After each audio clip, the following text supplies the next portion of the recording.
میں نے سنا تھا کہ نافرمان کی روح بہت مشکل سے نکلتی ہے اور جو نیک لوگ ہوتے ہیں ان کی روح آسانی سے نکلتی ہے. تو میں تو جب گیا یورپ میں تو میں نے بہت سے گوروں کو بڑے آرام سے مرتے ہوئے دیکھا اور بہت سے نیک لوگوں کو بڑی مشکل سے مرتے ہوئے دیکھا. تو یہ کیا ہے؟ تو کہہ رہے مجھے تو اسلام کے بارے میں اشکالات شروع ہو گئے.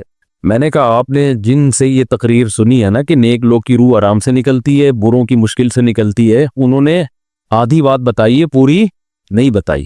میں نے کہا یہ تو صحابہ کے دور میں نے کہا اگر آپ حدیثیں پڑھ لیتے ایک آیت سے کبھی تھوڑی مسئلہ حل ہوتا ہے. آپ کسی کی ایک بات لے رہے ہیں، دوسرے موقع پہ جو اس نے تشریح کی ہے وہ آپ نہیں لے رہے. میں نے کہا معاذ اللہ، اگر کسی کی کوئی موت کی کسی کو بہت تکلیف ہو رہی ہے، یہ اس معاذ اللہ اس کے برے ہونے کی علامت ہے، تو یہ تو پھر کفر ہے. حدیث میں آتا ہے کہ آپ صلی اللہ علیہ وسلم کو موت کی تکلیف دوسروں سے زیادہ ہوئی ہے. آپ صلی اللہ علیہ وسلم فرمایا اوعکو کما یوعکو رجلان منکم، مجھے بخار میں اتنی تکلیف ہوتی ہے جتنی تم میں سے 2 آدمیوں کو ہوتی ہے. آپ پر جب بیماری آتی تھی نا، آپ کو تکلیف دوسروں سے زیادہ ہوتی تھی. اور امی عائشہ رضی اللہ تعالی عنہا فرماتی ہیں کہ نبی صلی اللہ علیہ وسلم کا سر مبارک میری گود میں تھا جب آپ کی روح نکلی ہے، اور آپ کی جو میں نے موت کی تکلیف دیکھی ہے، جس شدت میں آپ جس تکلیف میں تھے، اس کے بعد مجھے کسی کی موت کی جو آسانی سے کوئی دنیا سے گیا ہو نا، اس کے مرنے پر مجھے کبھی رشک نہیں آیا. رشک کا کیا مطلب؟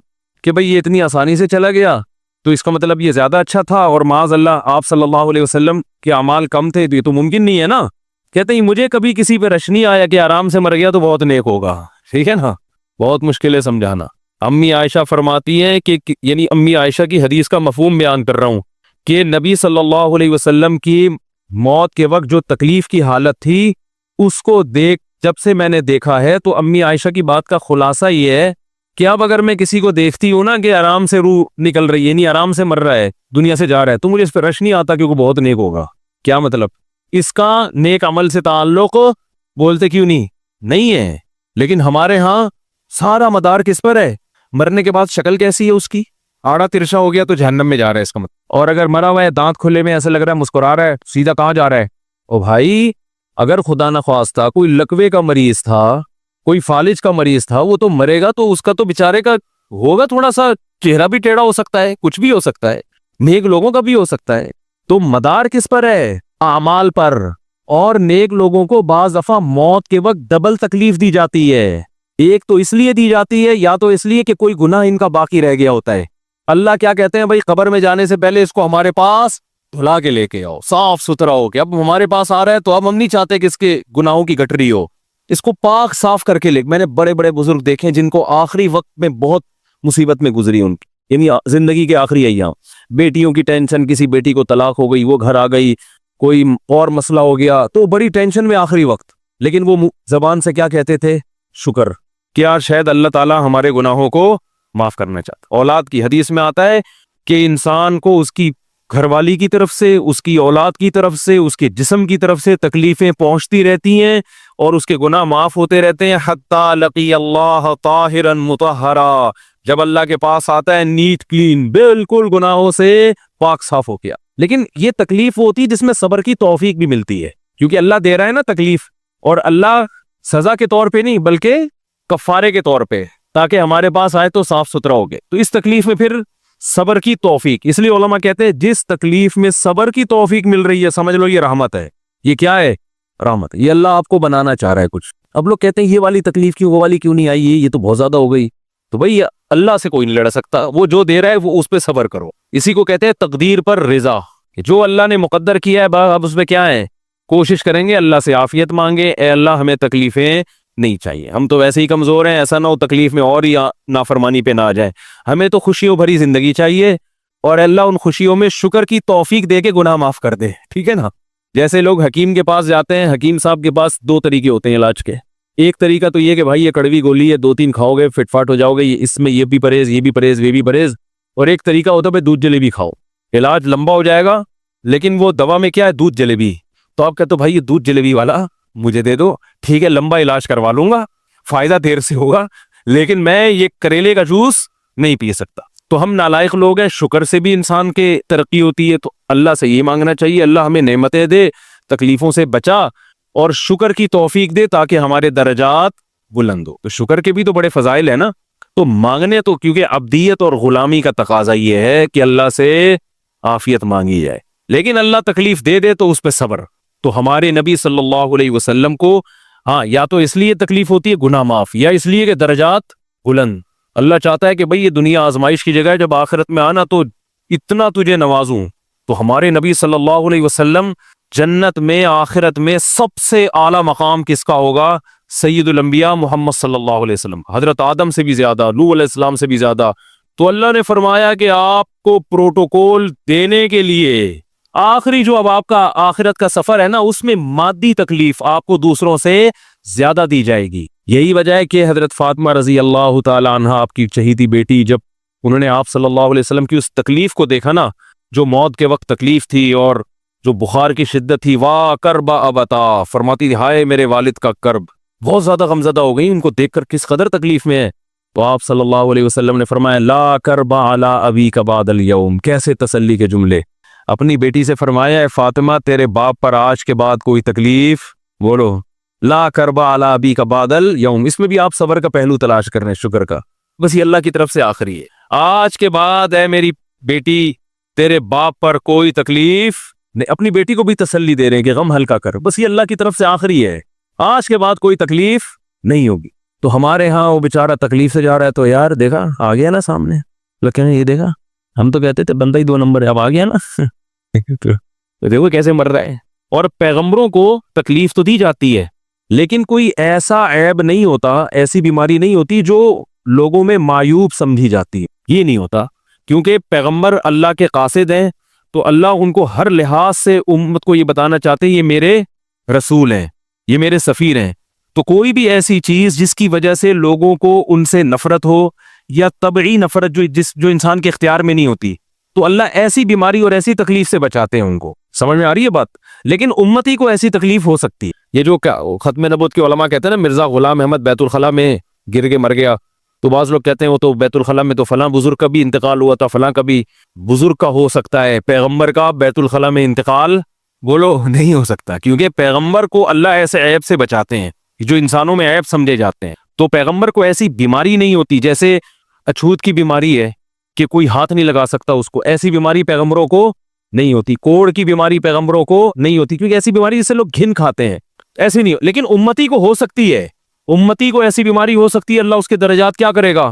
بلند کرے گا اس سے۔ مجھے ایک واقعہ کسی نے سنایا کہ ایک ہندو تھا، اس کو کوڑ کی بیماری تھی، کوڑ نہیں ہوتا گوشت گلنا شروع ہو جاتا ہے، تو یہ بیماری پھیلتی ہے، تو اس کے رشتہ داروں نے بالکل الگ کر دیا اس کو، وہیں سے کھانا پھینکتے ایسے کر کے، کہیں تبلیغی جماعت گئی، ان کو پتہ چلا، وہ بیٹھ گئے اس کے پاس جا کے، اس کو کھلا بھی رہے ہیں پلا بھی رہے ہیں، تو وہ بڑا متاثر ہوا، یار سب نے چھوڑ دیا اور مسلمان ہو گئے، تبلیغ والے تو اکرام کا کوئی موقع الحمدللہ چھوڑتے نہیں ہیں، تو وہ مسلمان ہو گیا اور پھر اس کا انتقال ہو گیا تھوڑے دنوں میں۔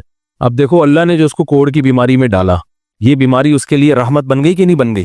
تو کفر کی حالت میں کوئی اچھا کام کیا ہوگا اس نے، اس کے بدلے میں اللہ نے اس کو کیا دے دیا؟ کوڑ کی بیماری۔ اب دنیا کہے گی یار عام کافر جو اچھے کام نہیں کرتے وہ تو فٹ فاٹ گھوم رہے ہیں، اور یہ تھوڑا بہت خیال کرتا تھا، اس کو اللہ نے کیا دے دیا؟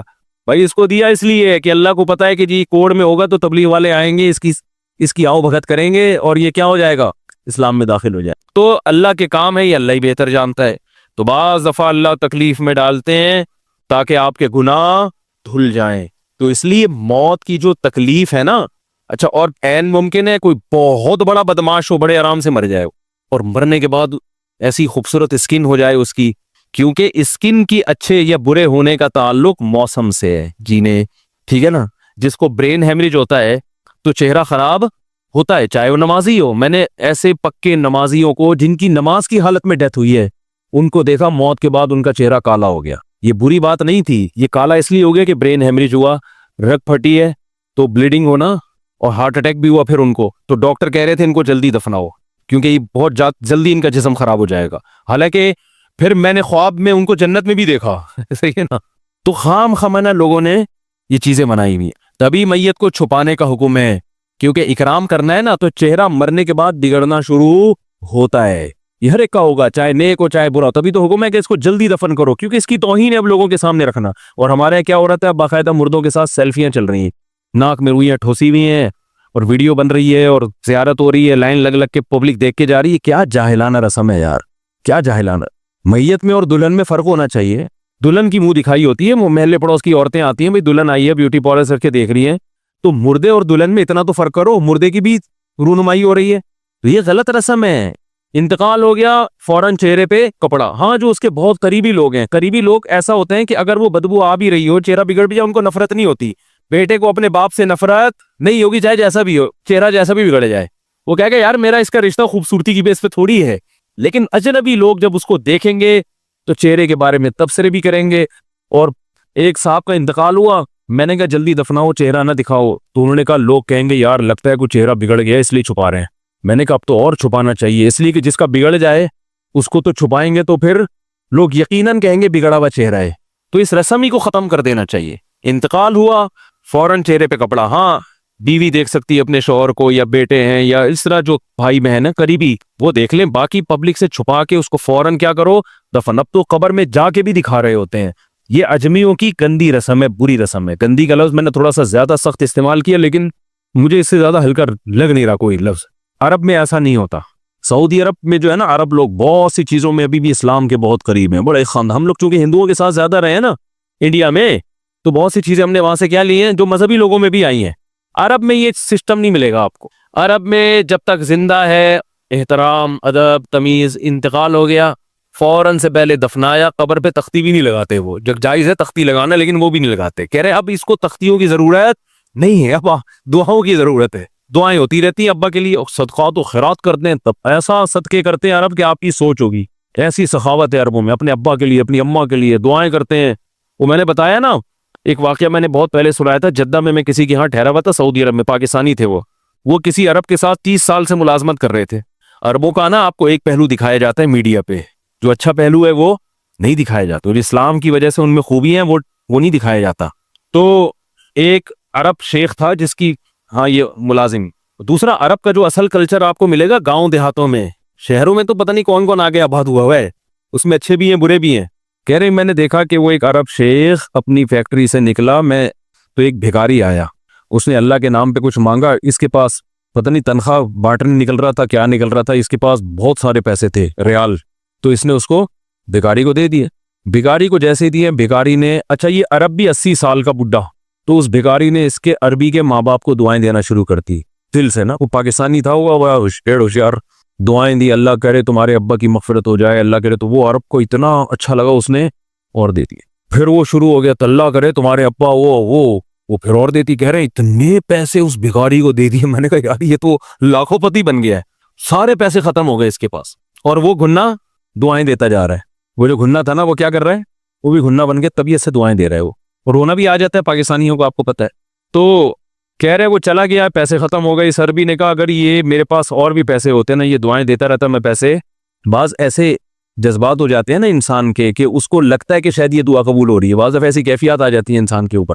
تو وہ پاکستانی تھے جنہوں نے مجھے واقعہ سنا, کہہ رہے ہیں یار ان کے اندر کوئی ان کے قریب رہے نا تو بعض چیزیں ان میں بڑی خاندانی. عربوں میں ماں باپ کا بہت احترام ہے, بہت. جتنے کسٹمر کے ساتھ بدتمیز ہوتے ہیں نا, باپ اور ماں کے ساتھ اتنے ہی اچھا سلوک کرتے ہیں.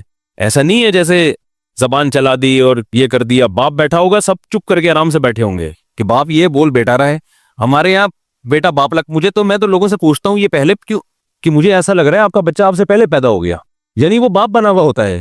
ٹھیک ہے نا, باتیں ایسے کر رہا ہوتا ہے کہ جو بیٹا ہے وہ باپ لگ رہا ہے, جو باپ ہے وہ بیٹا لگ رہا ہے. تو خیر کہاں سے کہاں بات چلی گئی, کیا بات کر رہا تھا.